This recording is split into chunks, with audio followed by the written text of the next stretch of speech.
jóvenes?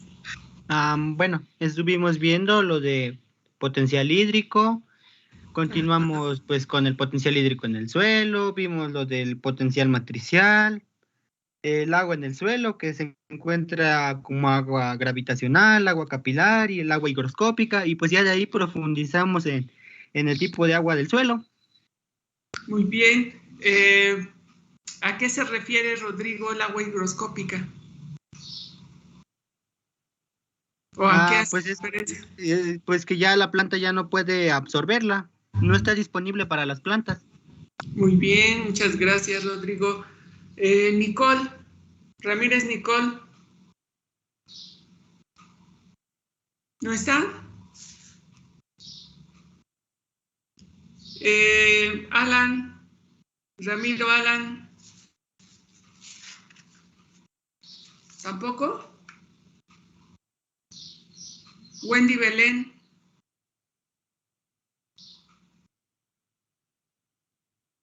¿Saben si su compañera todavía está en el grupo?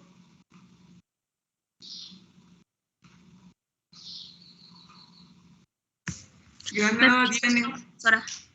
¿Perdón? Me parece que ya no. Sí, ¿verdad? Porque yo todavía tengo varias faltas aquí de ella. Ok, entonces, Diane, Granada Diane. Sí, profa.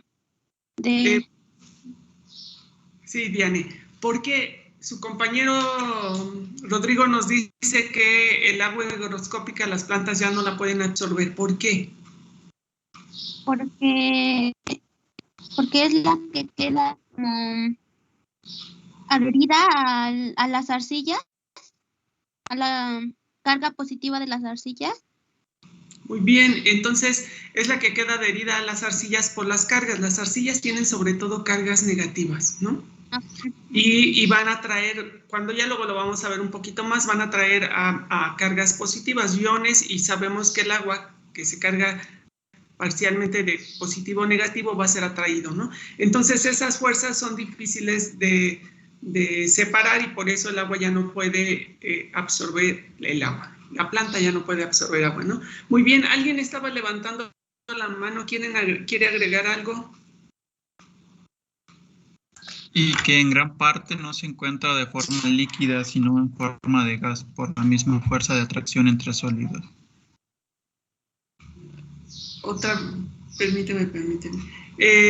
Arturo, ¿y gran parte se encuentra, me decías, no en forma líquida? Sino en forma de gas y por la presión que... Muy bien, entonces, fíjense, esa agua que nos describes ahorita, Arturo, no entra dentro del agua higroscópica, pero es cierto, también en el suelo, parte del agua se va a evaporar, va a estar en forma de gas, porque por las temperaturas se va a evaporar y va a escapar, y eso también disminuye el potencial hídrico del agua, disminuye la capacidad finalmente de agua disponible para la planta, ¿no? Muy bien, Arturo. Tu apellido, tu número. 15.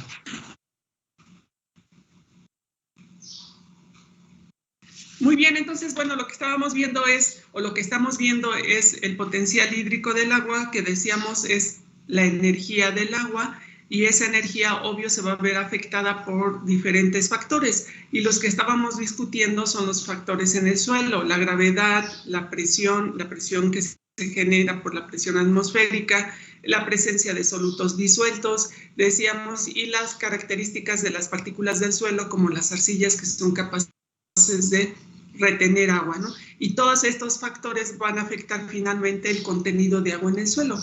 ¿Y por qué nos interesa a nosotros discutirlo? Y bueno, ustedes en lo que es ya los cultivos, pues porque es de todos esos, o la interacción de estos factores, va a depender que pues la cantidad de agua que haya en el suelo disponible para la planta, ¿no? Y bueno, discutíamos algunas características importantes ahí, como son, por ejemplo, definitivamente la textura, ¿no? Y hablábamos también de la textura de las partículas. Ustedes pueden ver nada más de manera muy general, Ustedes ya saben, por ejemplo, de las mezclas de los suelos. Por ejemplo, en el caso del suelo arenoso, ustedes están viendo aquí.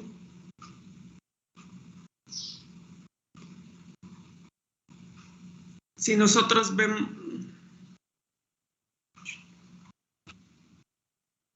¿Qué onda? Estoy jugando.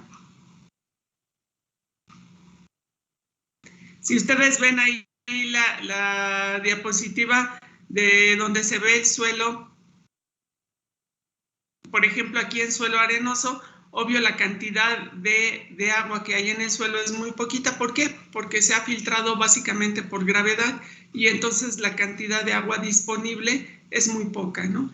Si lo comparamos con un suelo franco, la cantidad de agua disponible que está aquí pues es mayor, retiene un poquito menos agua que en comparación de un suelo, por ejemplo, arcilloso, retiene mucha más agua, pero también un suelo arcilloso alcanza su punto de marchitez antes o con un alto contenido de agua. Toda esta agua que aún está en el suelo arcilloso, pues ya está retenida por las arcillas y ya no está disponible para las plantas, ¿no?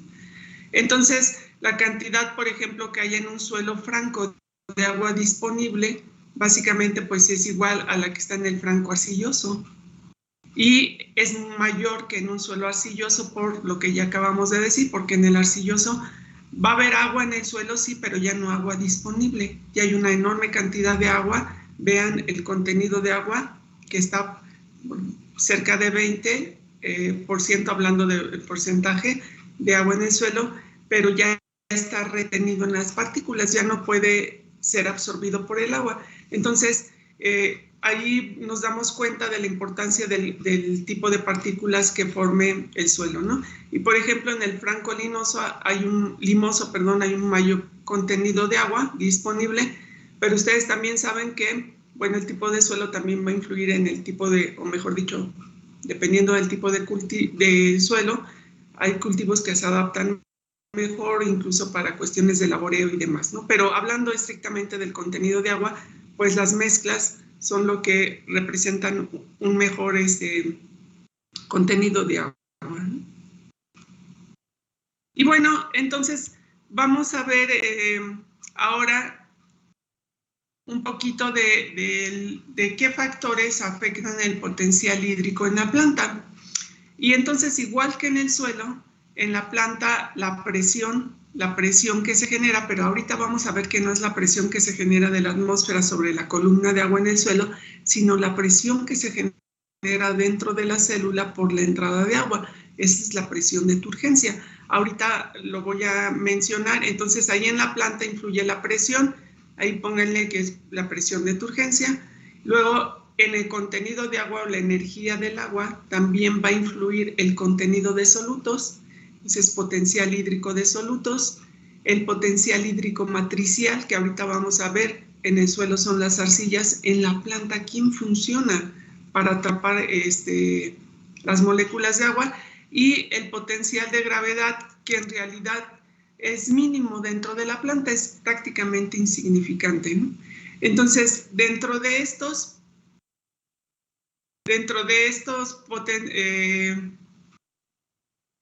factores, los que afectan más a la planta, pues son básicamente el potencial de solutos. Este en general va a ser positivo, este va a ser negativo. ¿Este potencial matricial será positivo o negativo? ¿Negativo? Negativo. Miren, véanlo de esta forma muy práctica. ¿Cómo podríamos ver? Bueno, ya dijimos que la energía del agua la podemos relacionar con la capacidad de movimiento de partículas entre ellas, ¿no? Si hay mucha agua, es decir, si el agua está pura, pues el movimiento es mayor. Si empezamos a meter cosas que atraen moléculas de agua, lo que estamos haciendo es restarle movimiento. Si le restamos movimiento, lo hacemos negativo. Entonces, si el potencial matricial se refiere a que hay partículas, moléculas que atraen el agua, le van a restar movimiento, tiene que ser negativo. La gravedad, porque va en sentido contrario, le va a restar movimiento a las partículas de agua, sí, va a ser negativo.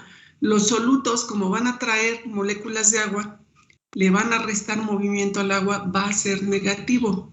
Y la presión ahorita vamos a ver por qué en este caso puede ser positivo. Ahora, los que tienen mayor influencia en la planta, pues es definitivamente el potencial de solutos, ¿no? Este es prácticamente insignificante.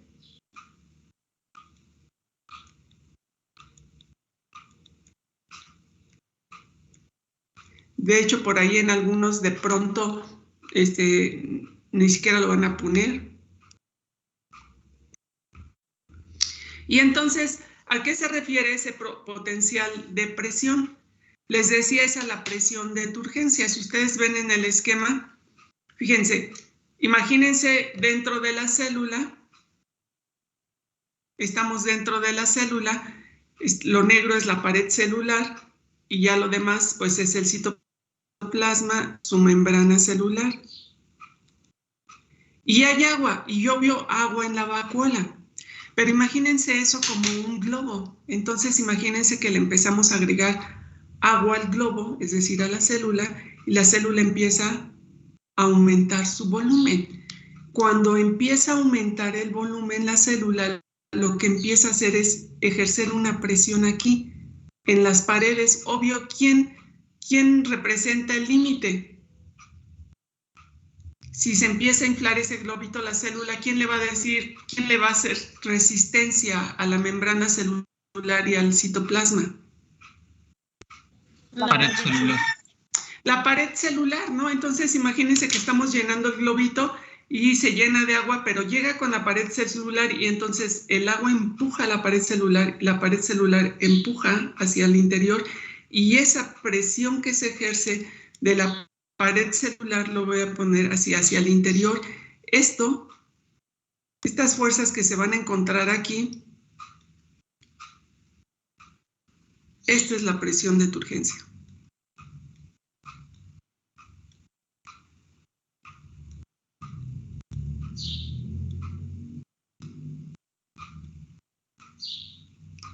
Entonces, vean, como está aumentando, como está generando esa presión, porque está impulsando, digamos que todos los extremos de la célula se están impulsando hacia afuera, obvio está generando ese aumento de volumen y le está dando al agua que está ahí libre, mayor oportunidad de movimiento. Entonces, aumenta su capacidad de movimiento del agua y por eso es que el potencial hídrico ahí puede ser positivo. Aunque debemos considerar si es positivo, pero siempre va a ser bajito o poco, ¿no? La influencia es poco. Les digo, el mayor es el de solutos. Entonces, bueno, a eso se refiere la presión. Y les digo, imagínense que ustedes están aumentando la presión dentro de la célula hacia todos los extremos. Lo que están tratando de hacer es generar un poco más de volumen, le dan mayor espacio a las moléculas de moverse y entonces están aumentando su energía. ¿Sí queda claro, jóvenes? Y eso, su gran silencio me dice, sí, eso se va a generar pues dentro de todas las células, ¿no? Ahora, ¿qué es el potencial de solutos? Es muy parecido a lo que ya habíamos descrito en el suelo. ¿Qué pasa con el potencial de solutos? ¿A qué se refiere? Por ejemplo, cuando hablábamos del suelo.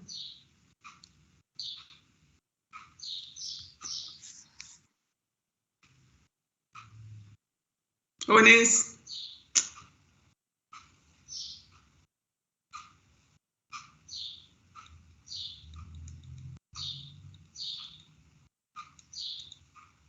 ¿Cuáles solutos? Adelante, adelante. Perdón, potencial hídrico.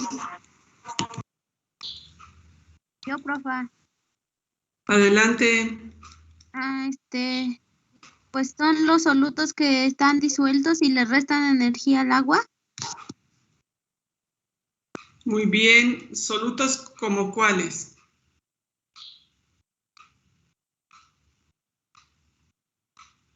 ¿Quién me está hablando? Dian. Dian, muy bien. ¿Solutos como cuáles? Diana? Ay, pues yo me imagino que como algunos nutrientes, Ajá, ¿como cuáles? pues como el potasio, nitrógeno. Bien. Arturo, ¿algo que quieres agregar? La sal es maestra principalmente. Y entonces, por ejemplo, lo que nos dice su compañero Arturo y lo que nos mencionaba Diane, las sales, por ejemplo, vamos a ver que en la célula también hay ácidos orgánicos como que van a estar en el citoplasma, como en ácido málico, por ejemplo, ácidos de talla pequeñita, luego los vamos a mencionar un poquito más. Esos van a tener carga negativa, entonces van a haber compuestos con carga negativa, pero va a haber algo característico, son las sales. Por ejemplo, ahí está el potasio, puede estar el calcio, los minerales que decía su compañero, los fosfatos que luego vamos a ver que van a tener un papel importante también como amortiguadores, o los nitratos, van a estar disueltos ahí. Estos, ¿qué van a hacer? Pues van a atraer a las moléculas de agua. Y entonces, como dijo su compañera también al principio, pues van a restarle energía al agua. ¿Por qué? Porque van a atraer las moléculas de agua y entonces van a restar la energía, van a disminuir el potencial hídrico. Entonces, la presencia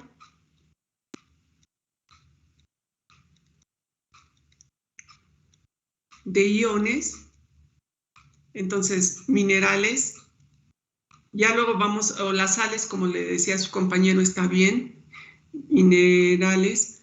Luego vamos a ver que los minerales siempre van a estar en forma de iones, positivos o negativos.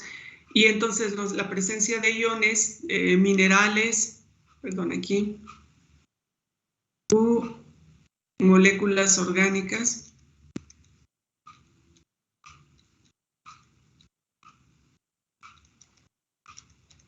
lo que van a hacer es atraer el agua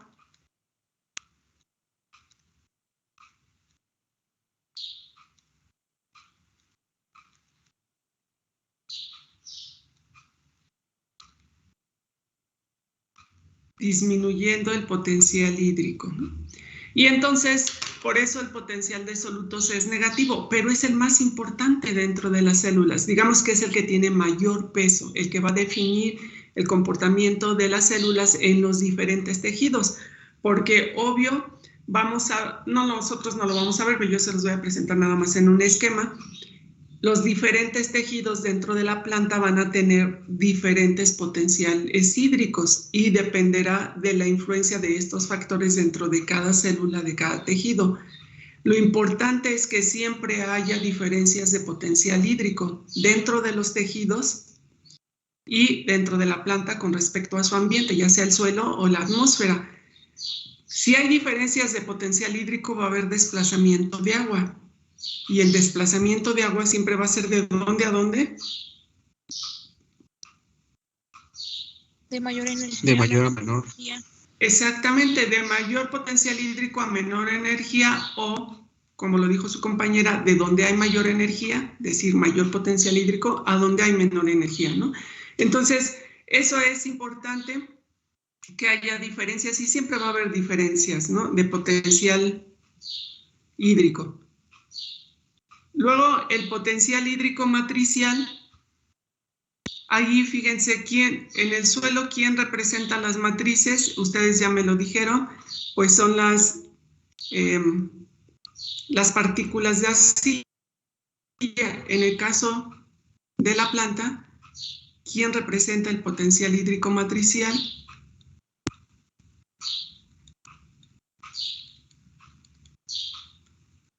Imagínense que ahí están un vaso del xilema.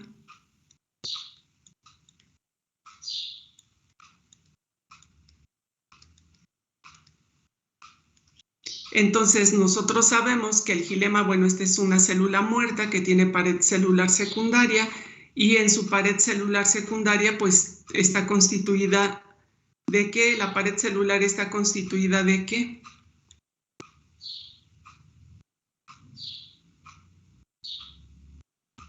¿De qué está constituida la pared celular? ¿De qué polisacáridos? Celulosa, hemicelulosa. Por ejemplo, muy bien, ¿quién me está hablando? Jesús Uriel, el número 26. Por ahí vamos a encontrar, bueno, pectina es muy poquito y obviamente también lignina, ¿no?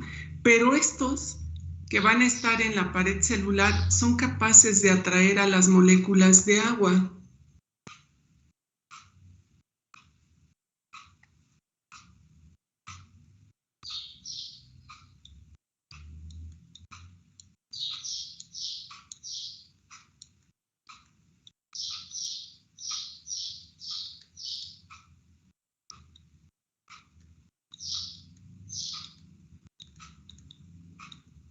¿Qué ondas?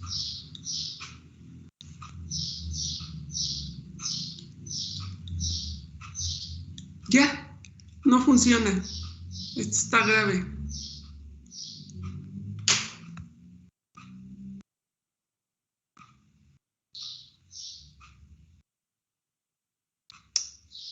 ¿Me están escuchando, jóvenes? Sí, profesor. Sí, profe. Sí, Sí, ¿qué le pasó a mi compu? No me deja hacer nada. O sea que es día ya. ¿Qué onda?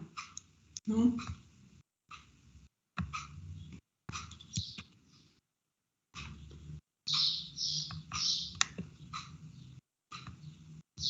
¿Qué rollos con esto, no? Bueno, escríbanlo en lo que me deja mover porque no me permite escribir. Entonces, les decía, el agua va a ser atraída por estas moléculas que forman los tubos del xilema y entonces lo va a retener fuertemente y siempre los vasos siempre van a tener esa capita de agua que rodea, que se llama agua también de solvatación, que rodea todos los vasos del xilema. Y esa agua que está ahí obviamente tampoco está disponible para el uso de las células y ese es el agua matricial, en la que está retenida en las paredes del xilema. Chispas, no sé qué le pasó a mí.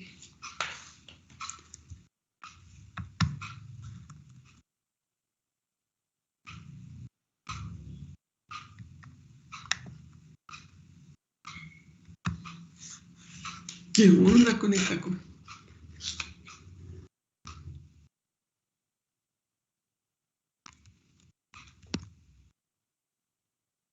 ¿Me siguen escuchando? Sí, lo escuchamos, profesora. Ay, es que no sé qué le pasó a mi máquina que se quedó trabada. No puedo hacer ni cambiar la diapositiva, ni hacer nada, no me responde en nada, ¿no? Bueno, entonces, eso es con respecto del agua matricial. Y entonces hablamos de la presión de turgencia que influye en la célula, en el potencial hídrico, por supuesto, de la célula, el potencial hídrico matricial, el potencial hídrico de solutos y el potencial hídrico de gravedad, que definitivamente va a influir muy poquito y que tiene que ver con la gravedad que va en una dirección opuesta al movimiento natural del agua en la planta. El movimiento natural de agua en la planta es de la base a la punta. Entonces, la gravedad sí tiene un ligero efecto y a lo mejor un efecto mayor a veces sobre los vasos del xilema, pero en realidad su aporte o la disminución dentro del potencial hídrico, ya haciendo la suma dentro del tejido que estemos hablando, la parte de la planta que estemos hablando, es poca su influencia, ¿no? Entonces, acuérdense que son todos estos 4 factores, pero que al final estos 4 factores se suman para darnos un potencial hídrico general. Por ejemplo, podríamos estar hablando del potencial hídrico en la planta, en la raíz, de potencial hídrico en una cierta distancia del tallo, del potencial hídrico en la hoja. Es decir, vamos a hablar de diferentes tipos de o mejor dicho, de potencial hídrico en diferentes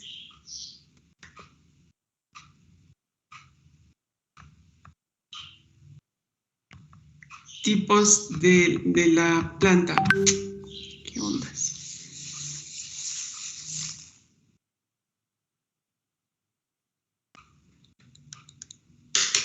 Estoy tratando de salir de aquí porque la idea es que pues se escriba por lo menos en la pizarra, ¿no?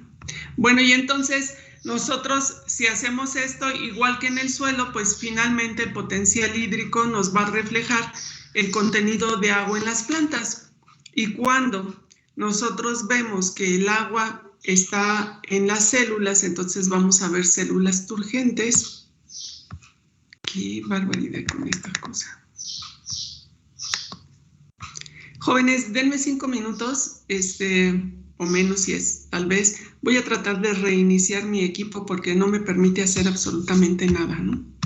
Entonces también, si sigo hablando, la idea es que vaya dibujando algo, sobre todo en lo que vamos a ver ahorita. Entonces, denme poquitos minutos nada más para reiniciar y volver a conectarme, ¿de acuerdo? Sí, profesora. Sí, profe.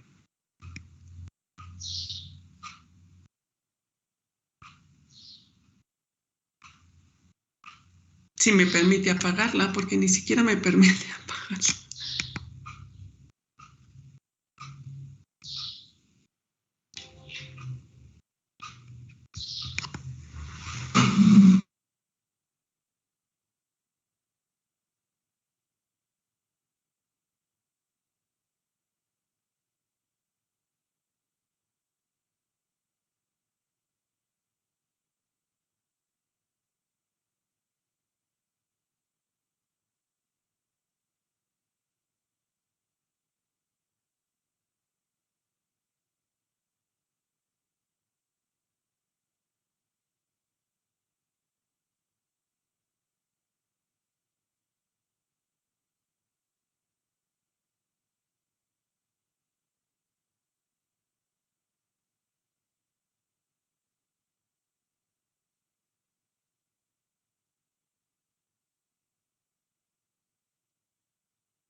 Dijo que ya estoy de vuelta. ¿Sí me escuchan?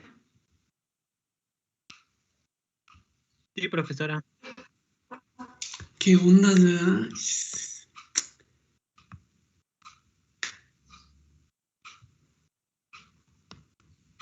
Bueno, entonces, les decía, analizando los... Estoy jugando.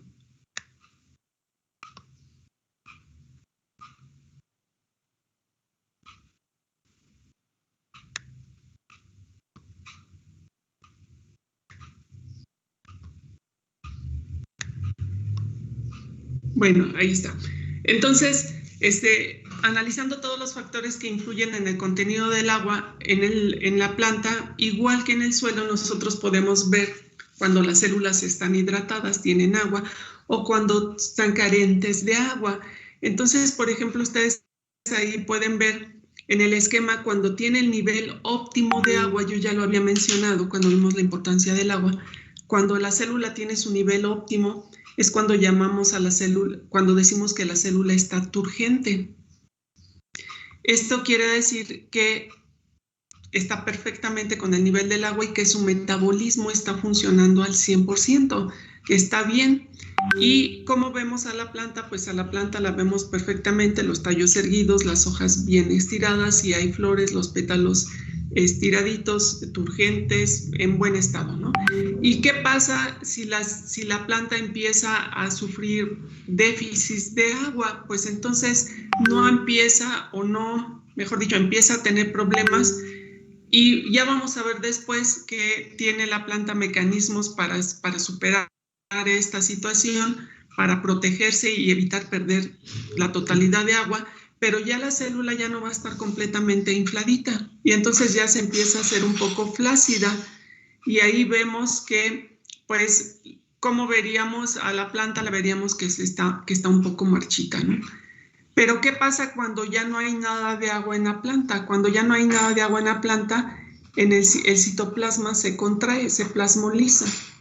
¿Cuándo ocurre esto? Pues cuando ya la planta no está absorbiendo nada de agua. ¿Y por qué no está absorbiendo? Pues porque el suelo ya está muy seco, porque el potencial hídrico del suelo se ha hecho tan negativo, por ahí del 1.5 megapascales, puntos de referencia, es tan negativo que ya prácticamente está seco, ya solo queda agua higroscópica, la planta ya no absorbe, ya no tiene de dónde absorber, y llega al punto de plasmólisis, y aquí diríamos que llega al punto de marchitez permanente. Aquí ya no hay nada que hacer con la planta, pues ya la planta muere, ¿no? Aquí cuando falta un poco de agua no hay problema, porque puede estar deshidratada la planta, pero cuando retoma, cuando viene nuevamente el agua, adquiere nuevamente su estado normal o ideal, que sería células turgentes, ¿no? Pero en el punto de marchitez, ahí ya no hay nada que hacer, la planta muere, ¿no? Bueno, eso es con respecto al potencial hídrico en la planta. Ahora también podemos ver el potencial hídrico en la atmósfera. Y entonces, en la atmósfera depende únicamente, pues, del espacio, el espacio que está. Entonces, generalmente vamos a ver, a menos que sean lugares extremadamente húmedos, pero incluso ahí vamos a ver pequeños potenciales hídricos un poco negativos, muy bajitos, pero, o mejor dicho, no tan alto, pero vamos a ver finalmente un potencial hídrico negativo. Fíjense, ¿cómo verlo? Pues simplemente la atmósfera, por ejemplo, si están las plantas, el ambiente es enorme, para que se llene de agua es imposible, ¿no? O sea, que llenemos todo ese ambiente que rodea la planta de agua, es imposible. Quiere decir que siempre va a haber espacios, pero espacios donde se va a dispersar las moléculas de agua. Aquí se van a dispersar porque generalmente pues van a estar también en estado de vapor, y entonces no va a haber movimiento entre ellas. ¿Qué quiere decir? Que también le va a restar energía al agua. Y esto tiene que ver, o lo podemos ver relativamente con, o asociar a la humedad relativa. Y entonces, con lo que nos tenemos que quedar es que el potencial hídrico de la atmósfera siempre va a ser muy, muy negativo. Ustedes véanlo, y la razón es esa, pues porque está todo el espacio, y en todo ese espacio se van a dispersar las moléculas de agua y le va a restar energía al agua, generando potenciales hídricos negativos. Ustedes pueden ver ahí en la diapositiva, por ejemplo, el potencial hídrico cerca de la raíz, en la rizósfera, en el suelo, suma menos 0.04. Ya un poco más cerca de la raíz, menos 0.4. En las células ya de la raíz, menos 0.6. En el xilema, menos 0.85. Y se va haciendo más negativo, ¿no? Y vean en la atmósfera 95, la diferencia de aquí de 0.89 a menos 95 es enorme. Es decir, hay 94 punto y cacho de diferencia. Lo que hace, ¿qué podría hacer eso? Que el agua pase de aquí del mesófilo de la célula a la atmósfera con muchísima o con una alta velocidad. ¿Qué quiere decir? Que la tasa de frecuencia de transpiración en estos casos es muy alta. ¿Por qué? Porque ese menos 95 en el aire me está diciendo pues que el ambiente está muy seco y la planta va a perder agua rapidísimamente. Si disminuyen ese potencial, esa diferencia de potencial hídrico, si habláramos de menos 60, disminuye la velocidad de pérdida. Si habláramos de menos 40, menos 20, en lugares muy húmedos, la velocidad de transpiración o pérdida de agua se va reduciendo porque la diferencia es mínima. ¿Sí queda claro eso, jóvenes?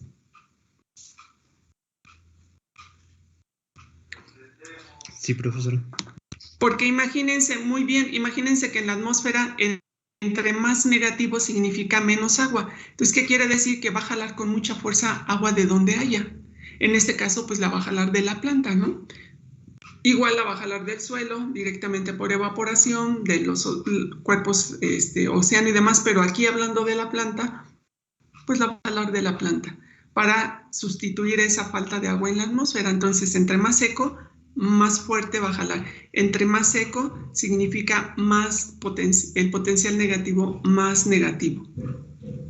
Quiere decir menos energía del agua, más energía dentro de la planta, entonces va a salir de la planta a la atmósfera con mucha facilidad. Entre mayor sean las diferencias, más rápido o más veloz va a ser el transporte del agua, ¿no? Y en el suelo siempre vamos a tener estos potenciales hídricos negativos, pero puede ser que lo tengamos ya muy negativo. Por ejemplo, les decía, alrededor de 1.5 megapascales. ¿Qué significa suelos con potenciales hídricos muy negativos? Significa que ya no hay agua, significa que la poca agua que hay es la agua higroscópica, significa que la planta ya no absorbe y que llegamos al punto de marchitez, ¿no? Pero por arriba de esos potenciales hídricos, entonces va a empezar a absorber el agua a la planta dependiendo de la disponibilidad que haya por los factores que ya vimos en el suelo, ¿no? Entonces, ¿qué quiere decir? Que estos tres componentes, sobre todo estos dos que son externos a la planta, el suelo y la atmósfera, van a influir directamente para que el agua pueda ser transportada a lo largo de la planta. Ahora es importante que el agua se transporte en la planta. ¿Por qué? Pues porque la planta necesita, las células necesitan agua para poder realizar su metabolismo. Entonces, imagínense, absorbe agua y se va distribuyendo a lo largo de toda la planta a través de los conductos del xilema. ¿De acuerdo? Entonces, ya una vez que analizamos esto del potencial hídrico y la energía del agua, y ya analizamos entonces el primer factor que influye en el movimiento del agua, que es el potencial hídrico, ahora vamos a ver más de cerca cómo se da ese movimiento de agua. Yo ya les había dicho al principio que en la planta el agua entra por difusión o por ósmosis y después sigue por flujo de masas, ¿no? ¿Se acuerdan que sí ya lo habíamos comentado? ¿Quién sabe? Sí, profe. Ok. Entonces, bueno, espero que todo siga en orden.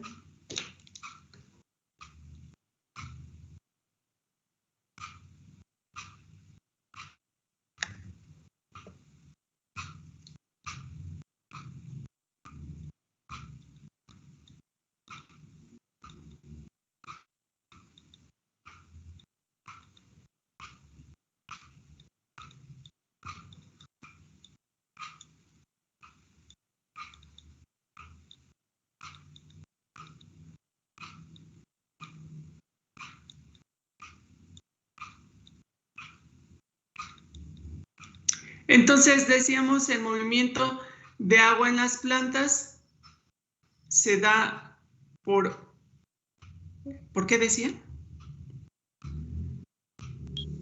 Por ósmosis o difusión. Uh-huh.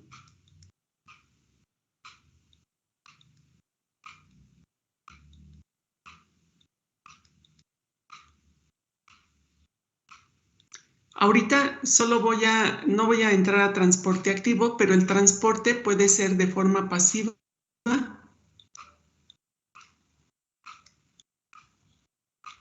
Cuando veamos minerales, discuto el transporte activo, ¿de acuerdo? Nada más ahorita. Y vean, ahorita ya no escribe bien. En fin, que esto está grave. Teams de pronto no permite trabajar muy bien con otras cosas. Bueno, el transporte puede ser pasivo. ¿Qué significa pasivo? Que no requiere energía, ¿se acuerdan?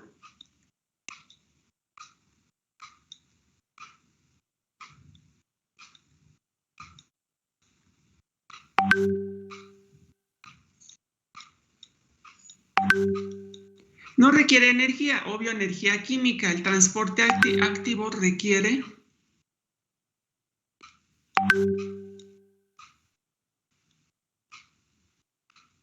energía.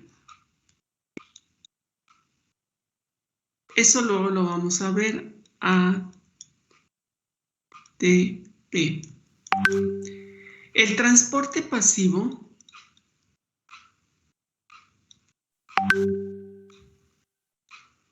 ahorita solo voy a mencionar una forma de transporte pasivo, que es el que a nosotros nos interesa, la difusión.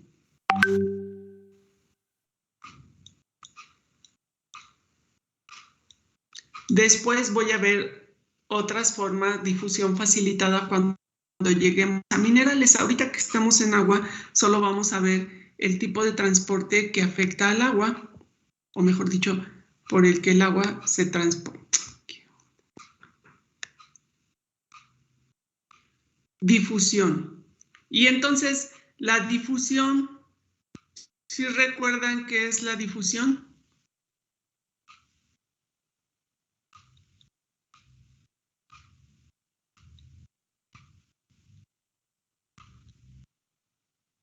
Fíjense, la difusión es el paso de una sustancia. Ahorita hablamos del agua.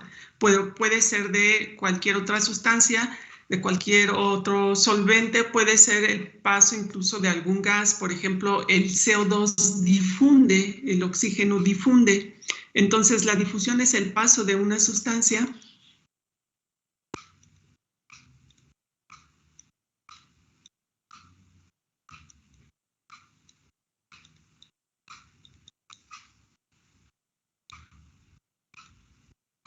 de una región de mayor concentración a una región de menor concentración.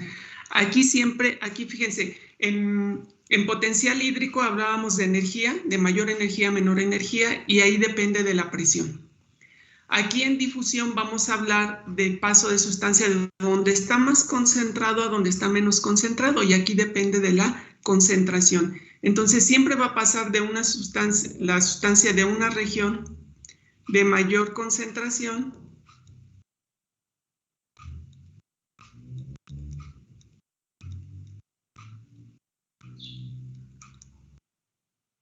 a una región de menor concentración.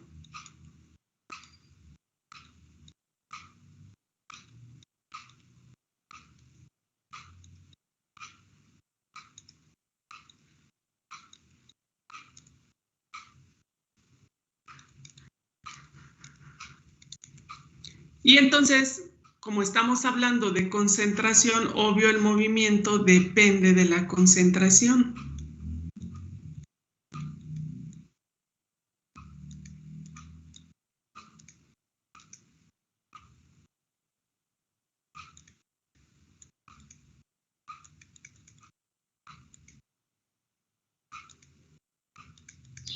Entonces,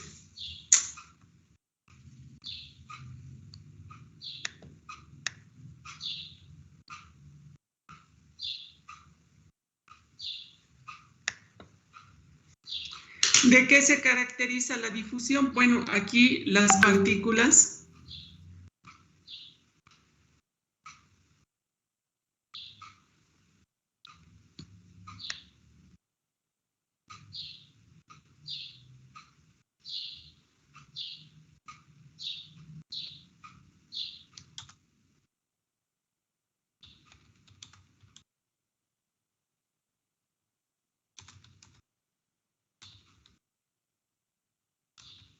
Entonces, una característica de la difusión es que aquí las partículas se mueven en todas direcciones. Y en la planta vamos a ver procesos de difusión como el agua, mejor dicho, se va a transportar en la planta a través de procesos de difusión a cortas distancias, ¿no?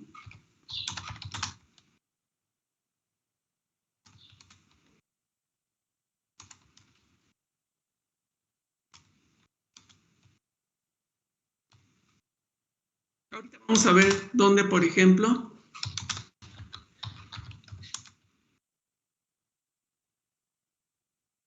Entonces, decíamos, el agua entra a la raíz en el suelo horizontalmente, ya lo mencioné, se mueve cerca de la rizosfera, se va a mover por difusión. Dentro de la planta, el agua entra a la raíz.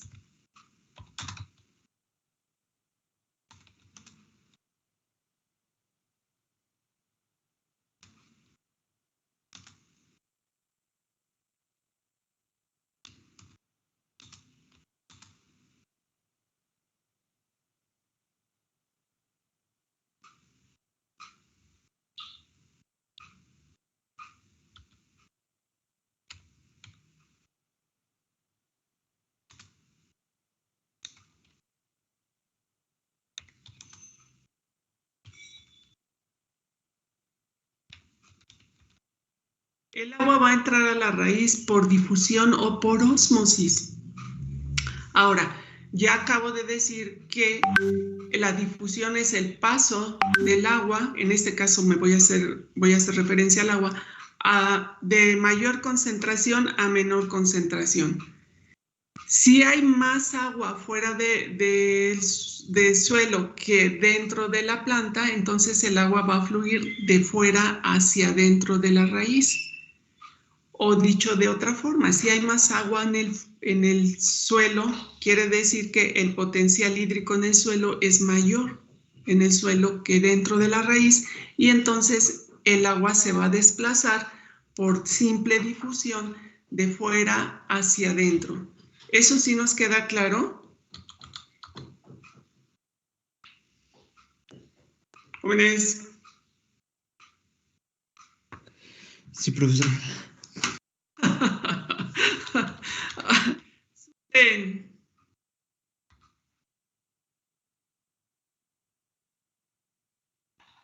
¿Qué le pasa ahora a mi máquina? No le estoy haciendo nada, yo no sé qué.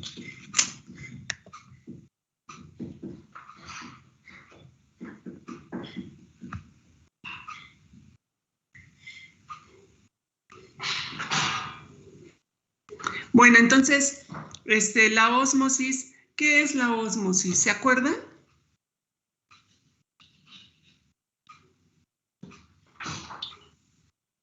¿No es el paso del agua entre las células, profe? Muy bien. Ósmosis. ¿Quién me está hablando? Ana Belén Castilla, la número 4, me parece. Gracias. Sí, es número 4. Fíjense, ósmosis es el paso, como dijo de su compañera, el paso entre células. ¿Qué significa? Que el agua atraviesa membranas. Entonces, ósmosis es el paso del agua y aplica solo para el agua. Aquí sí aplica solo para el agua.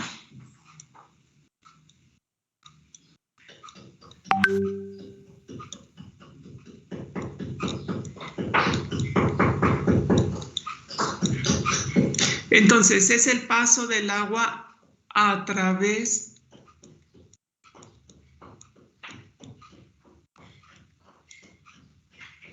de una membrana. ¿Qué quiere decir? Que cuando entra la célula, entra por ósmosis.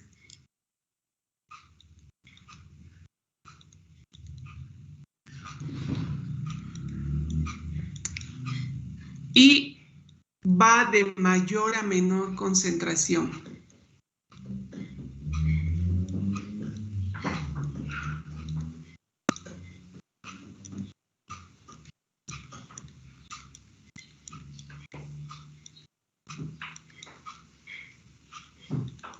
¿Qué quiere decir? Fíjense que es básicamente lo mismo que la difusión.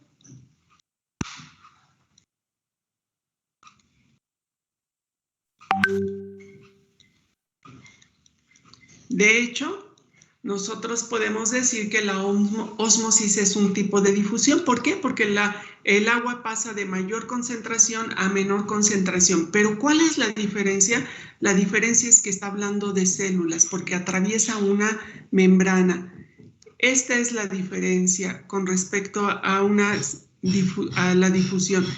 Cuando empezamos a hablar que el agua atravesó membranas, ya no le decimos difusión. Aquí ya empleamos un término específico que es membrana. Digo que es ósmosis. ¿Por qué? Porque el agua está atravesando ya las células. Ahora, yo les acabo de decir que el agua entra a las células, entra a la raíz por difusión o por ósmosis. Muy bien, con esa idea nos vamos a quedar. Ahorita lo vamos a especificar. Y después se transporta, ya no regreso porque no sé por qué me borró lo que estaba yo escribiendo, y después entra por difusión o por ósmosis en la raíz, y una vez que llega, anótenlo por ahí, una vez que llega el agua, ¿qué ondas que están trabajando con el vecino? ¿Escuchan el ruido? Un poco. Un poco, profe. Sí. Ok, entonces, entra, ya ustedes tenían anotado eso, el agua entra a la raíz por difusión o por ósmosis, ahorita lo vamos a ver, y el agua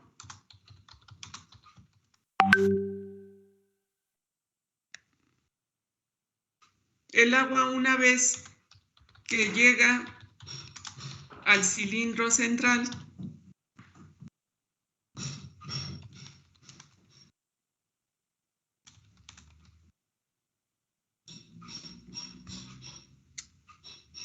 ¿qué ondas con estas?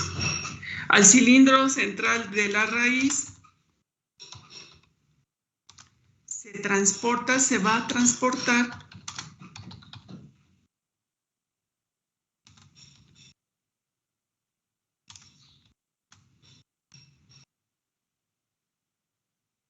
va a transportar por xilema mediante, bueno, ¿sí me escuchan bien? Sí, profe. Sí, sí lo escuchamos. Se sigue escuchando el ruido, ¿verdad? Se va a transportar por xilema mediante flujo de masas.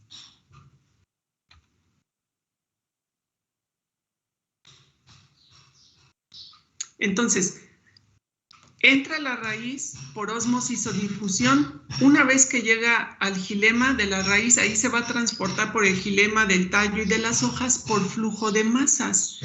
El flujo de masas es un poco diferente a la difusión.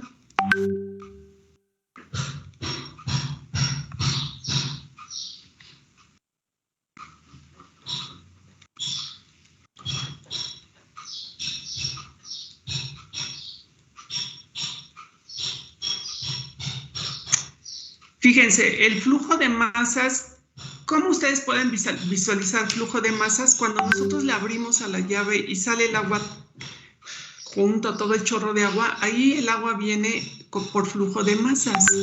¿Qué quiere decir? Que todas las partículas del agua se mueven en la misma dirección.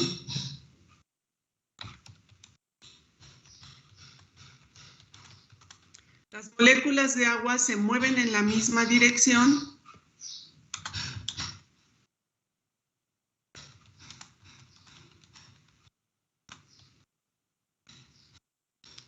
Y ven, aquí no va a depender de la concentración, aquí va a depender de la presión.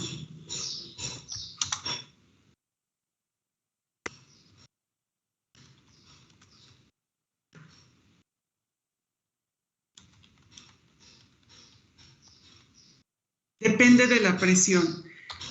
Entonces, por ejemplo, cuando nosotros abrimos a la llave es porque viene con cierta presión, esa presión empuja todas las moléculas de agua y por eso es que todas vienen en la misma dirección y van hacia lo mismo. Por eso vemos el agua que corre en los ríos, bueno, aunado a las fuerzas de cohesión y demás, ahí hay flujo de masas.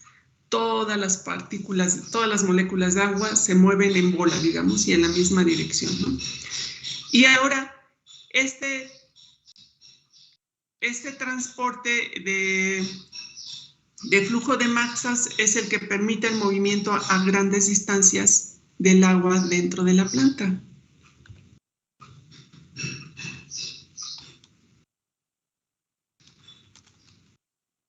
Entonces, el flujo de masas permite el movimiento o desplazamiento, para que nos quede muy claro,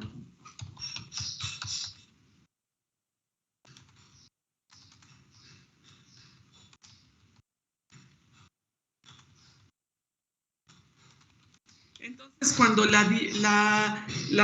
agua viaja a través del xilema, de los vasos del xilema, que ya sabemos que son células muertas, que son como una tubería dentro de la planta, el agua se va a mover por flujo de masas y todas van a ir impulsadas por cierta presión, que ahorita vamos a ver cuál es esa presión, y se van a desplazar a lo largo de toda la planta, ¿no?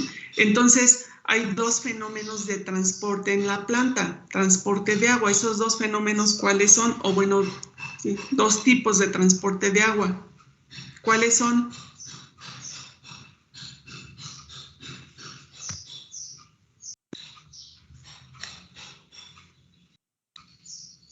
Jóvenes.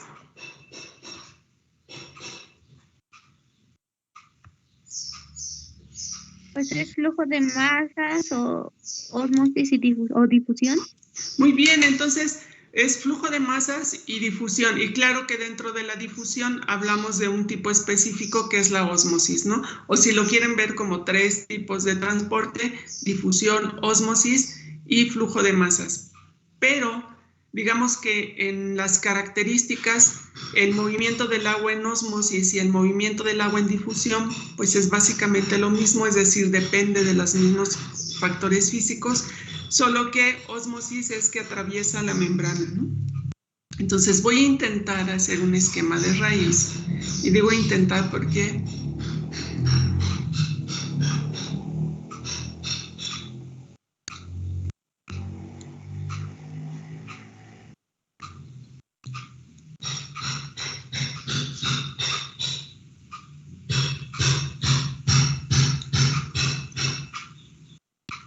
lo hubiera hecho antes, ¿verdad? Es que a veces trabaja bien el lápiz, a veces no trabaja bien.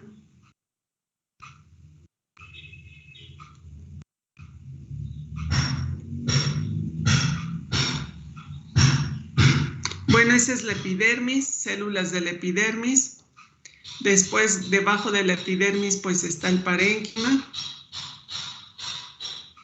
Estoy dibujando solo paredes celulares. Ahorita me regreso a dibujar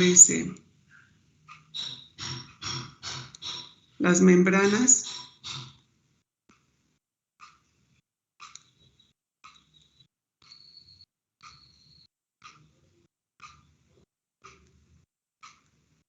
Bueno, entonces parénquima.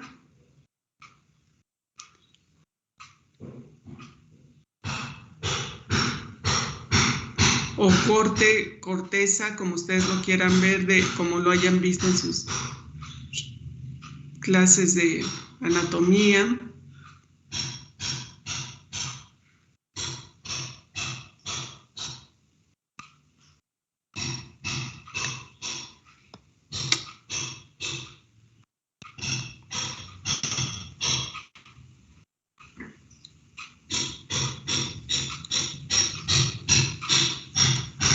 Y luego del parénquima, ¿qué hay en la raíz?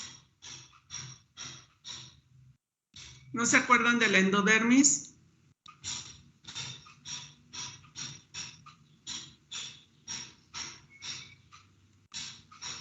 Jóvenes.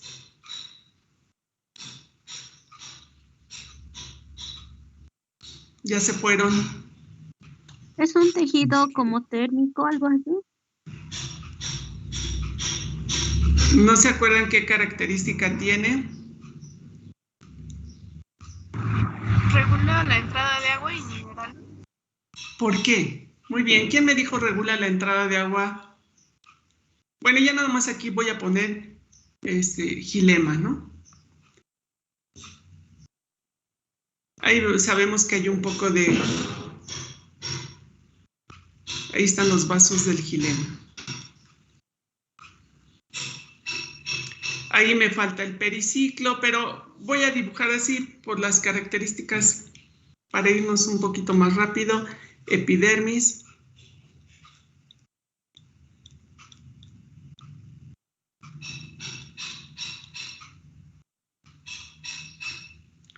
Parénquima o córtex. Bueno, es parénquima y forma parte de la corteza de la raíz. Parénquima.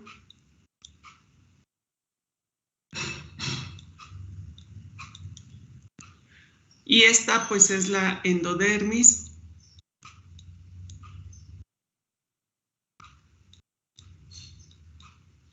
Y esto pues es un corte transversal de raíz, ¿no?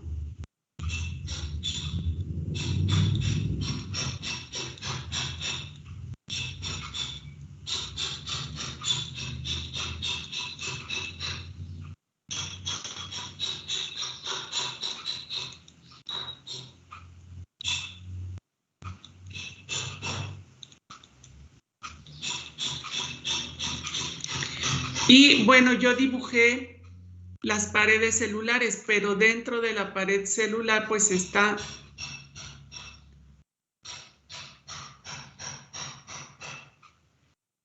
aquí solo voy a dibujar una, está la célula, lo que estoy dibujando es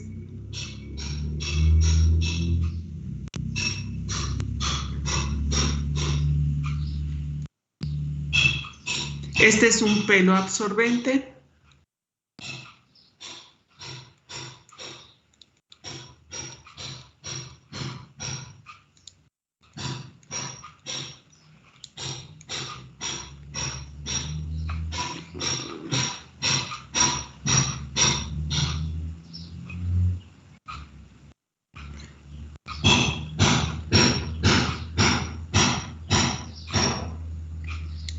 Luego lo que está en verde es pared celular, todo lo que... Ay, ¿qué ondas? Perdón, pero es que es un poco desesperante esta.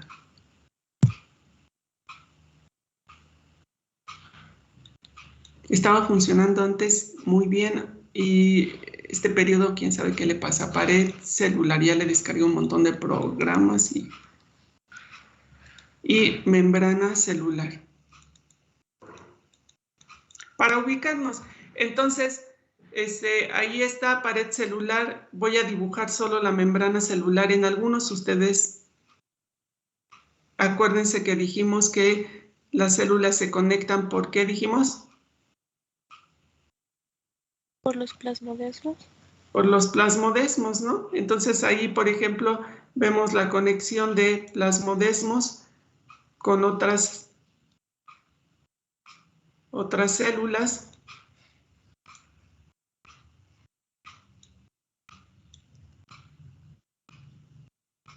Y yo solo voy a hacer el camino de una para no demorar más. Entonces ya su compañera identificó estos son plasmodesmos, ¿no?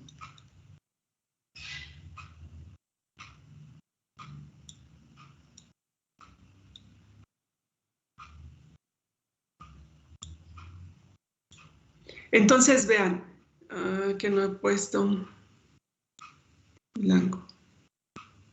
El agua, imagínense que aquí hay agua.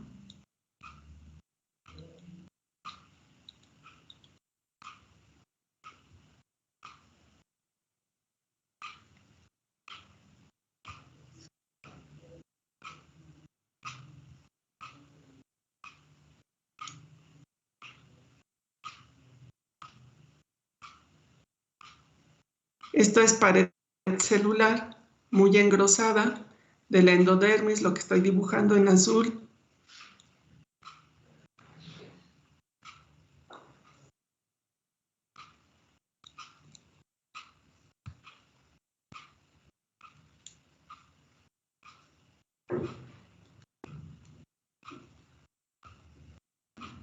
La endodermis se caracteriza porque tiene lo que se llaman bandas de Caspari. ¿Les suena el nombre? Sí, profesora. Entonces, esas bandas de Caspari es un engrosamiento tangencial en la célula. Lo que hace es que está muy grueso aquí y cierra el paso, si ustedes se dan cuenta. Y están hechas pues de suberina, por ese engrosamiento de la pared celular. Entonces imagínense que el agua está fuera en el suelo, fuera de la raíz, y el agua puede entrar. Voy a dibujar aquí una para fines prácticos. El agua puede entrar a la célula atravesando, obvio, pues los espacios extracelulares, es decir, fuera de la célula. Fíjense, no atraviesa la célula, puede atravesar la pared celular, puede atravesar los espacios, pero nunca entra, no va a entrar a la célula, viene por el espacio extracelular y aquí ya no puede porque no le permite. Entonces, el agua viene, no puede pasar por el espacio extracelular aquí, tampoco puede pasar por el espacio aquí, y entonces no le queda otra más que atravesar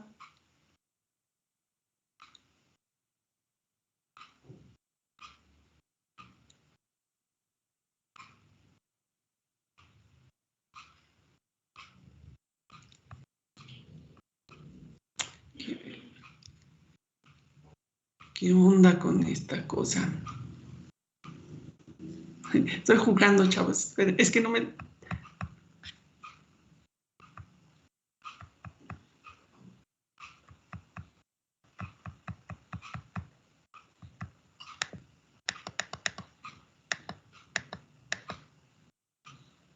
¿Quién sabe qué? No me... Miren.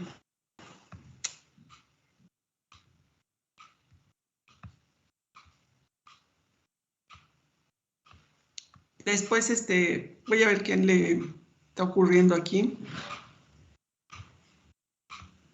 Bueno, si ustedes estaban haciendo el esquema, lo que trataba de hacer es un esquema similar al que está aquí. Nosotros podemos ver ahí el esquema. Vean, están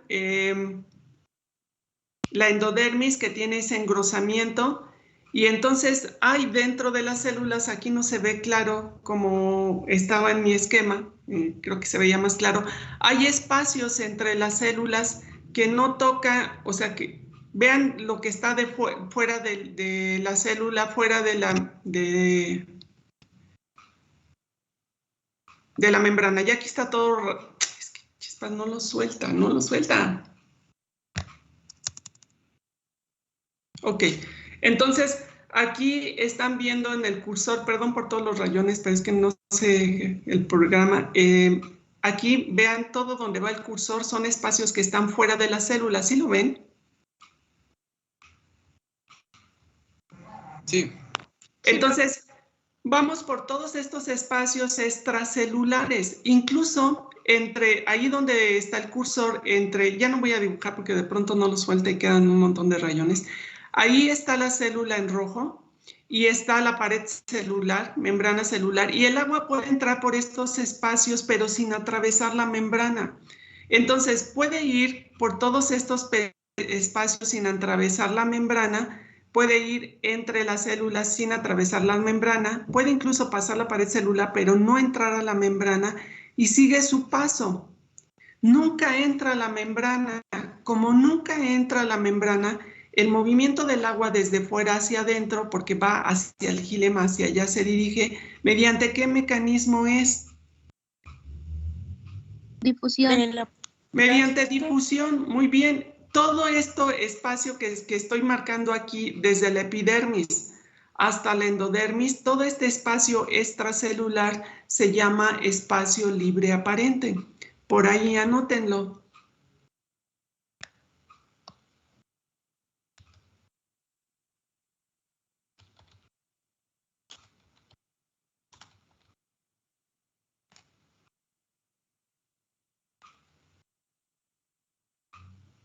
Entonces, ese espacio extracelular que está desde la epidermis hasta la endodermis, todo este se llama espacio libre aparente y lo podemos conocer como ELA, ¿no?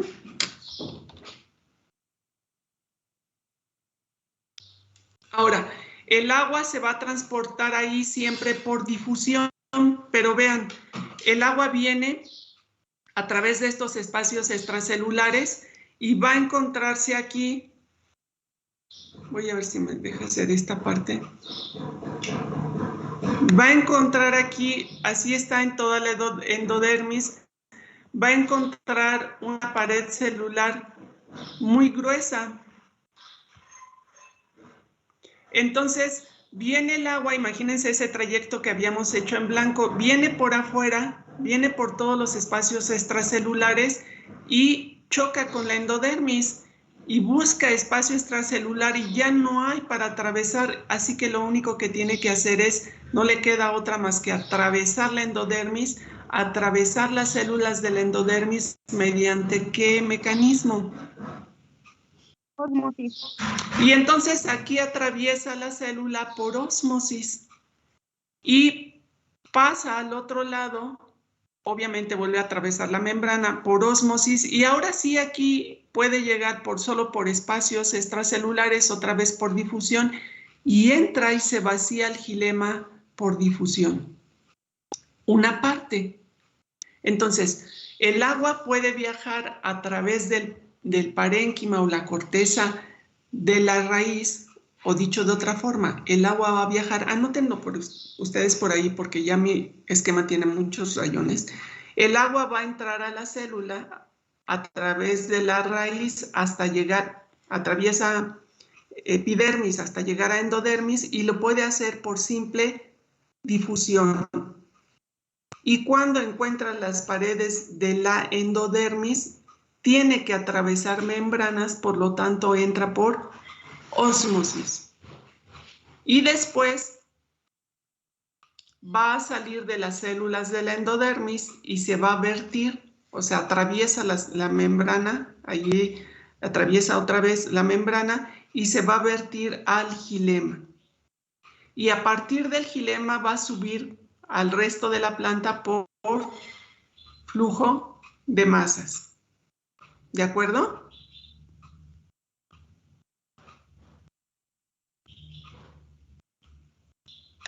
Jóvenes.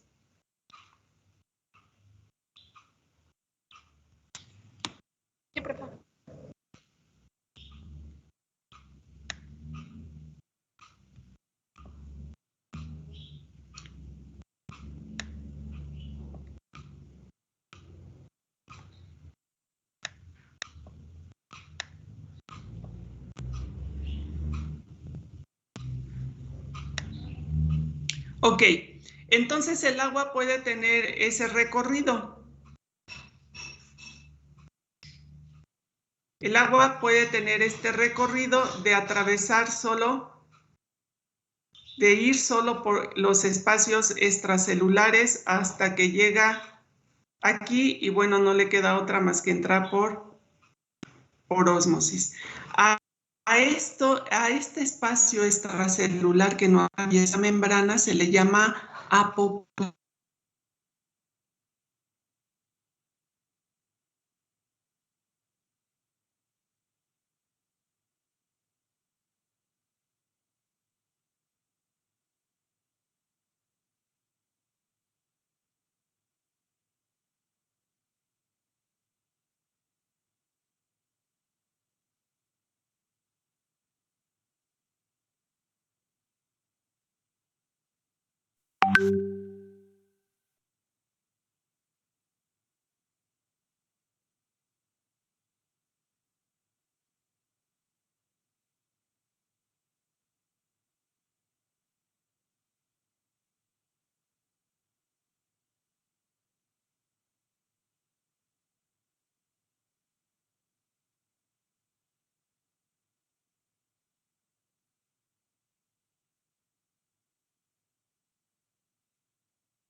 Jóvenes, perdón por la interrupción, no sé qué está pasando con la línea, en general no me da mucha lata, pero hoy no sé qué está pasando. ¿Sí me están escuchando?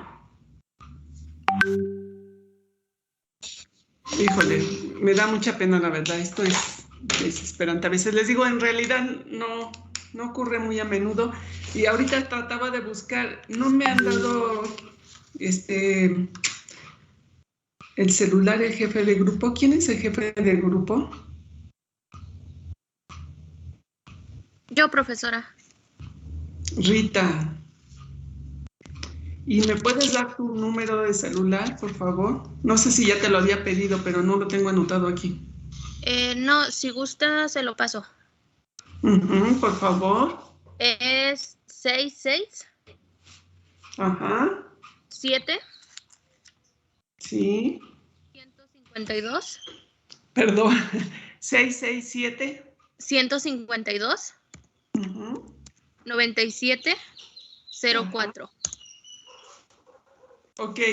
Entonces, muchas gracias. Lo voy a tener ahí porque en casos como ahorita que de pronto se fue la señal y por lo menos para decirles, espérenme o ya no lo puedo recuperar, o para cualquier mensaje que sea importante, pues a través de su compañera se los voy a hacer saber, ¿no? Entonces, bueno, ya para terminar, pues ya finalmente ya son, la próxima clase, el próximo, ¿qué tenemos? El lunes, voy a hacer nuevamente el esquema, lo voy a hacer antes para que ya cuando tengamos clase les presente el esquema hecho. Retomo esto de las rutas, lo del apoplasto y también lo del simplasto, porque es importante que lo consideremos, ¿no? Y algunas características interesantes de por qué absorbe la planta el agua y ya no la puede perder después o sí la puede perder, eso lo veremos la siguiente clase, ¿no? Entonces, bueno, una disculpa por la interrupción y ya el lunes espero todo esté en normalidad, ¿no? Entonces, que tengan buen fin de semana porque ya no nos vemos mañana, se cuidan, sean felices. Si no hay nada que quieran decir o agregar, hoy no tienen tarea.